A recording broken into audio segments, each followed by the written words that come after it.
안녕하세요. 레버리지 랜드에 오신 것을 환영합니다. 바쁘신 분들은 듣기 속도를 2배속으로 조정해서 들으시는 것을 권유드립니다. 오늘의 증시 날씨, 장맛비가 그치고 무지개가 떴다. 미국 증시 4연패 끝에 눈물겨운 값진 1승. 파월의 외파 발언에 시장은 울만큼 울었다. 먼저 오늘의 주요 증시 전망 소식이다. 뱅크 오브 아메리카는 S&P 500 지수 전망을 연말까지 3,600포인트로 내다보며 현 시점에서 강세장 징조가 전혀 보이지 않는다고 비관적인 전망을 내놓았다. 3,600포인트는 현재 기준에서 약 10% 가까이 더 하락한다는 것을 의미한다. 그러나 골드만삭스는 인플레이션이 이미 정점을 지났고 그런 PCE 물가는 내년까지 무려 2.6%까지 내려갈 것이라고 낙관적인 전망을 내놓았다. 이처럼 시장을 해석하고 바라보는 견해는 기관들마다도 제각각이다. 예측은 어디까지나 예측일 뿐 시장은 절대 예상대로 흘러가지 않는다. 마지막으로 BTIG 수석 테크니션인 조너선 크림스키는 최근 수많은 지표들이 시장에 과매도 신호를 보내고 있다며 최근 계속된 하락 랠리가 과하다고 내다보았다. 향후 S&P 500 3,900포인트가 지지선이 될 것이고 그 근처에서 반등을 다시 모색하게 될 것이라는 낙관적인 의견을 내놓았다. 하지만 반등에 실패하면 지난 6월 저점인 3,600포인트를 다시 터치하게 될 것이라며 낙관적인 전망에 단서를 붙이며 일종의 안전장치를 만들어 놓았다. 먼저 오늘의 주요 증시 전망 소식이다.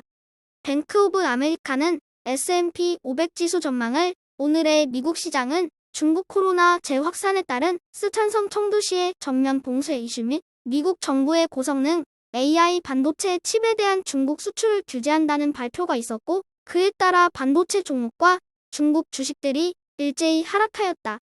반면에 빅테크 중심의 우량 기술주들은 그간의 낙폭 과다에 따른 반발 매수세가 유입되면서 소폭 상승 마감하였다. 필라델피아 반도체 지수를 추종하는 SOXX는 5거래일 연속 하락 마감하였으며 고점 대비 하락률은 무려 35.1%로 지난 7월 저점 근처까지 터치하며 쌍바닥을 형성한 상황이다. 오늘 3배수 레버리지 ETF는 업종별로 다소 차이를 보여주었다. 반도체와 중국 주식의 하락 속에 SOXL, 불즈, YIN은 다소 하락하였으며 중소형 바이오, 테크 종목을 추종하는 라부는 기나긴 하락 끝에 6.45% 반등 마감하였다. S&P 500과 나스닥 100은 우량 종목들의 선전속의 강보합권에서 소폭 상승 마감한 하루이다. 2배수 레버리지 ETF 역시 업종별로 명암이 엇갈렸는 반도체, 클린 에너지, 전기차, 중국 관련 종목 중심으로 하락한 모습이다. 중국 테크주를 추종하는 C웹은 이제 좀 기지개 좀 펴보나 했더니 이번에는 스촨성 청두 지역 코로나 봉쇄 이슈에 덜미를 잡혔다. 뒤로 넘어져도 코가 깨진다고 했던가? C웹의 박앤세일 기간이 언제까지 지속될지 두고 볼 일이다. 3배수를 역으로 추종하는 곡버스 ETF는 전체적으로 차분했던 가운데 반도체의 하락과 바이오의 상승이 극명하게 엇갈린 모습이다. 불즈 ETF를 역으로 추종하는 벌즈는 어느덧 30달러를 돌파하였으며 올 한해 저점 대비 상승률은 무려 101.17%에 달한다.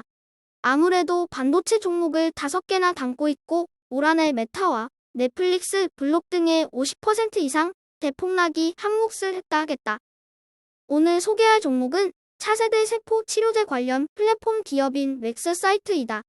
유전자, 가위 기술과 관련해서 어떤 특정 종목을 고르기 애매할 경우 맥스사이트를 강력 추천한다. 크리스퍼 가위 카스9 기술 상용화와 밀접한 연관성이 있는 종목으로 유전자, 가위 기술에 확신을 가지고 있는 투자자라면 아무나 이겨라 전략으로 맘 편하게 투자하기 적합한 기업이 아닐까 판단해본다. 다음은 불즈 ETF 내 개별 종목 소식으로 최근 애플에 대한 투자 기관들의 매수 의견이 지속되는 가운데 투자자들이 시장의 단기 조정 속에 5거래일간 3억 4천만 달러의 물량을 매수했다는 소식이야. 엔비디아는 미국 정부의 중국으로의 반도체 수출 규제 소식이 전해지며 미중 갈등 우려가 부각되며 주가가 대폭락하였고 이에 번스타인은 엔비디아의 단기 수익률 악화를 예상하며 예상 주가를 220달러에서 180달러로 하향 조정하였다. 이에 따라 고래 싸움에 새우 등 터진 격으로 인텔은 또다시 신저가를 기록하며 31.76달러의 하락 마감하였다. 개인적인 판단으로는 전기차, 반도체 등 향후 미국에서 생산하겠다는 미국 정부의 의지가 강한 만큼 유일무이한 찐 미국 파운더리 기업인 인텔의 역할은 날이 갈수록 커질 것이라는 예상이고, 인텔의 미래를 확신하는 투자자라면 지금이야말로 인텔을 매수해야 하는 절호의 기회가 아닐까 생각된다.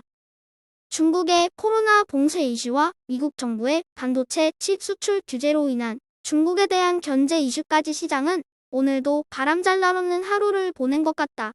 글로벌 시대의 세계는 하나로 연결되어 있고 자국 우선주의가 격화되고 있는 시기라고는 하지만 미국과 중국도 결국 어느 시점에서는 타협을 할 수밖에 없다고 생각한다.